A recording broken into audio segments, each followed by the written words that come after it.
Je vous en prie.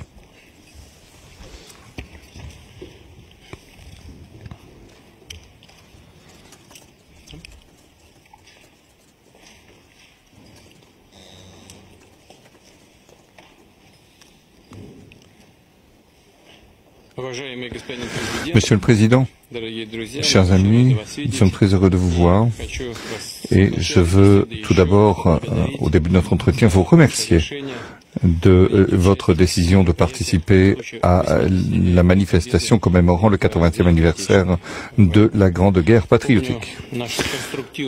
Je me souviens de notre entretien constructif de 2023, lorsque vous vous êtes rendu dans notre pays pour participer au sommet russo-africain de Saint-Pétersbourg.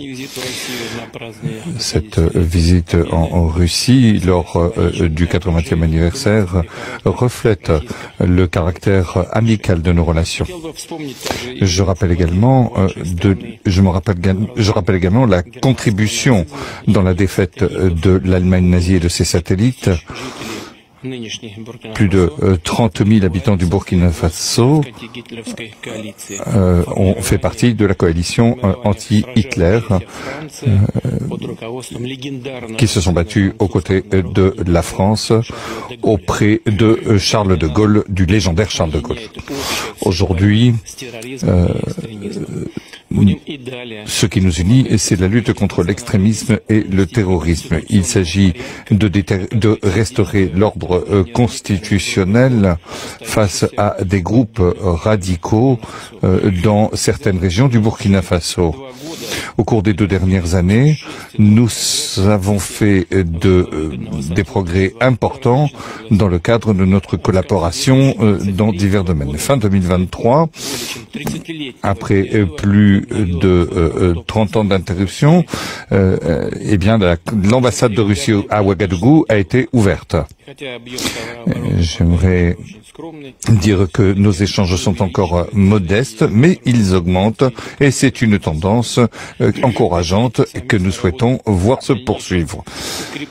Il s'agit de travailler au renforcement de nos relations économiques et d'échanges commerciaux. Je mentionnerai ce qui a été fait en octobre 2024 au cours des journées économiques du Burkina Faso en Russie. Une délégation a été accueillie avec le Premier ministre. Nous avons créé une commission intergouvernementale et à la fin de l'année dernière, nous avons créé aussi un groupe de travail. Nous allons continuer à aider votre pays dans la préparation et la formation de nouveaux cadres en 2024 et 2025. Le quota des bourses russes pour les citoyens du Burkina Faso va être multiplié par 2. 27 étudiants seront accueillis, 27 étudiants supplémentaires sur le compte du budget fédéral. S'agissant des relations culturelles, à Ouagadougou, nous avons ouvert en 2024 la maison russe où est enseigné le russe. Nous avons aussi un potentiel de coopération en matière de santé. Le 24 et le 25 avril, Madame Popov s'est rendue à Ouagadougou. Elle s'occupe des conditions et de développement de laboratoires scientifiques à Ouagadougou.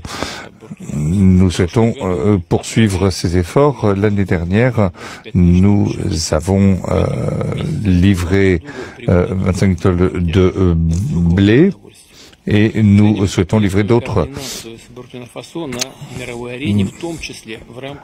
denrées alimentaires. Nous enregistrons également une coordination de nos efforts sur la scène internationale avec le Burkina Faso. Nous avons également tenu des consultations avec les pays de la Confédération des pays du Sahel, comme en témoigne l'événement qui s'est déroulé en avril de cette année à Moscou. Je vous remercie de votre attention.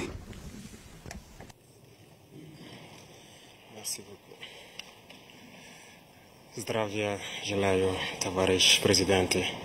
Camarade président, J'espère que je prononce bien. Et c'est un honneur d'être là donc à la célébration du 80e anniversaire de la victoire de la Grande Guerre. Et je tenais donc à vous féliciter et vous remercier donc pour cette invitation qui est un symbole pour nous. Et au cours donc de ma présence ici, je dois avouer que j'ai appris beaucoup de leçons. Cette séance que j'ai pu assister avant le dîner la veille, la séance culturelle, m'a fait comprendre que l'histoire et la culture sont le socle pour bâtir une armée forte et résiliente. Nous avons pu voir ensemble tous les sacrifices que le peuple soviétique a consenti pour que nous soyons dans un monde libre aujourd'hui.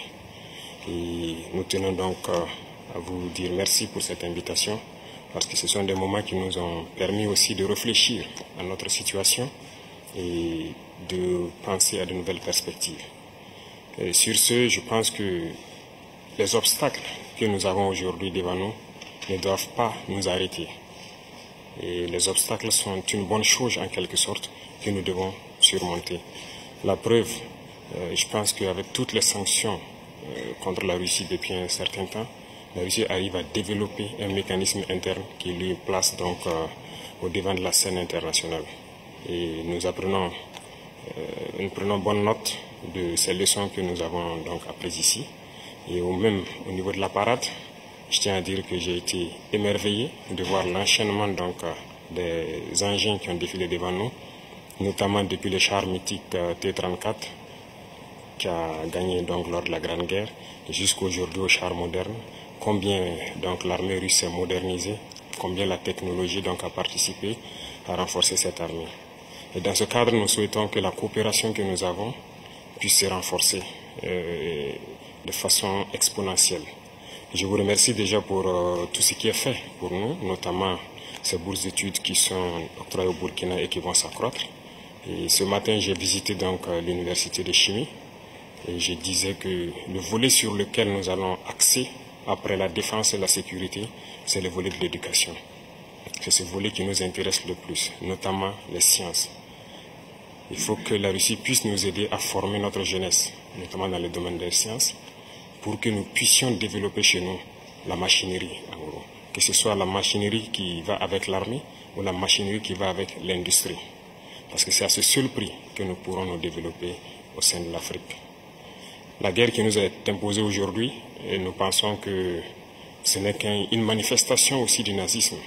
Parce que le terrorisme qui est là aujourd'hui n'est pas du terrorisme, c'est de l'impérialisme. Ce sont nos terres qui intéressent ceux qui nous combattent. Et donc, finir avec cette guerre, avoir une armée forte et lancer le développement de notre patrie, telle est l'essence donc de notre combat. Et nous comptons sur vous pour surtout former nos cadres. Parce que la coopération, telle qu'on le dit, très souvent en Afrique, on aime avoir beaucoup de demandes. Nous savons que vous êtes dans une opération militaire spéciale. Nous comprenons tous les défis qu'il y a. Et le lendemain, qui est incertain pour le monde entier, nous pouvons comprendre ça. Donc nous ne serons pas là peut-être à demander beaucoup de choses, à demander de l'aide ou quoi que ce soit. Mais l'aide que vous pouvez nous octroyer, c'est surtout ce transfert de connaissances que nous voulons. Et donc nous souhaitons avoir plus de bourses et voir dans quelle perspective nous pouvons nous-mêmes donner des bourses à nos étudiants pour étudier ici. Et dans un troisième temps, comment est-ce que les universités ici peuvent se dupliquer au Burkina Faso, notamment celles que j'ai visitées. Et aussi, il y a beaucoup d'autres universités dans le domaine des sciences. Comment on peut les dupliquer au Burkina Faso avec tous les laboratoires nécessaires qu'il faut pour former de manière pratique nos jeunes et que nous puissions être donc au cœur de notre propre développement. Donc c'est la demande essentielle que nous avons actuellement dans le contexte que nous vivons pour pouvoir transformer tout ce que nous avons sur place, produire beaucoup de choses nous-mêmes et que le Burkina Faso soit un hub où beaucoup de jeunes Africains vont venir et apprendre aussi la science. Parce qu'ici en Russie, vous avez d'éminents scientifiques et il y a eu beaucoup de savants que nous continuons donc d'étudier leurs œuvres. Je pense que c'est un havre où nous pouvons soutirer la science pour nous développer. L'autre chose, c'est surtout dans le domaine militaire. Nous avons beaucoup de projets avec donc, le ministère de la Défense. Nous souhaitons donc